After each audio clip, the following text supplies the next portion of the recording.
So this title is actually a minigame collection, but with the Shrek universe being full of magical creatures and settings, this should be a pretty fun experience.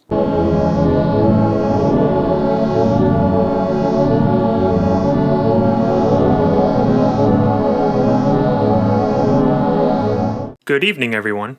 We are on a quest to play and review every original PS1 game. Today, we're looking at Shrek Treasure Hunt, a PS1 title released in 2002, developed by Code Monkeys. All footage was captured through PC emulation, and 3D items are set to upscale in 4K. Movie tie-in games have a bit of a bad reputation. They are often seen as disposable media meant to help promote an upcoming film. Rarely do these titles stick out as above average. Surprisingly, this game has plot. Let's watch the opening cutscene, if we can call it that. Shrek is planning a special picnic for Princess Fiona, but all the picnic items have gone missing. The items must be in the swamp somewhere. Use the swamp map to help Shrek locate and collect them all before Princess Fiona arrives. We should probably begin with the obvious. This game doesn't look great, but it's more than that. During the 2 playthrough sessions I spent on this game, I slowly started developing shallow breathing and the feeling of anxiety. The camera angle is not sure if it wants to be top-down or third person, so it is in an awkward position that severely limits your draw distance. This, tied in with the atrocious music and no sense of direction, put me in fight or flight mode for the length of the gameplay. The graphics remind me of the moving animation that Ed, Edd n Eddy had, where it appears to be moving as they stand still. Except in that case, it was a conscious choice. Here, it's more of the environment warping as you move in a surreal, dreamlike way, reminiscent of what I would imagine overdosing on gas station pills would feel like. The main gameplay loop has you wander aimlessly around the swamp area, collecting the necessary amount of supplies for the picnic in each location. This unlocks a minigame towards the total completion. It would have been a decent game idea had the overworld not been designed by the 3 blind mice. The individual areas manage to feel small and cramped, yet hard to navigate. Other than a jump button and a Burger King map, you're on your own. There is no attack button, no path to follow, no abilities for your character. In fact, they've managed to nerf Shrek so hard, the mere presence of a wild squirrel is enough to overwhelm him.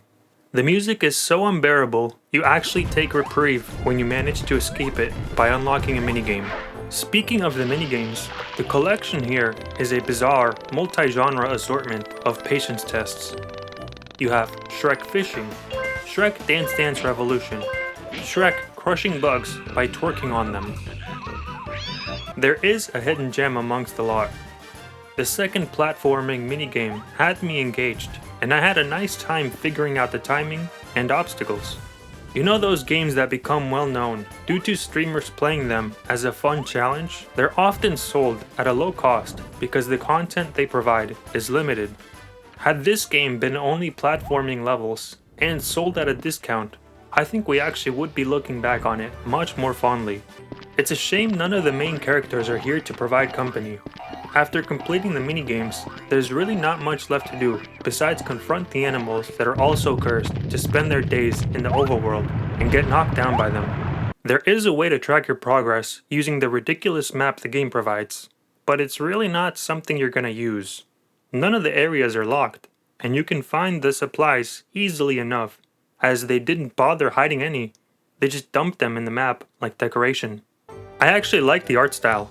The fishing environment, albeit upscaled, has a cool forest look. The entire overworld does have a nice faded watercolor look. There was potential here at one time. I am comfortable giving this a 2 out of 10. If you think I am being too harsh, have a listen to the overworld music I've been sparing you from this entire time.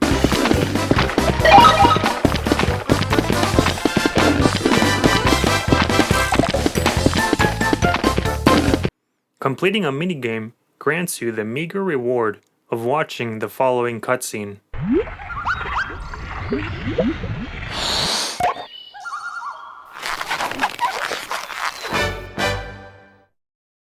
It's not unique per game, so every time you finish one, you get the same cheap animation. I am actually glad we encountered this game so early on in our journey to play all original PS1 titles. It sets me up with knowledge on how to handle such bizarre experiences. If you had the displeasure of trying this game out, please share your experience in the comments section. I, for one, need an immediate palate cleanser, and we'll see you in the next entry. Cheers all, thank you for watching.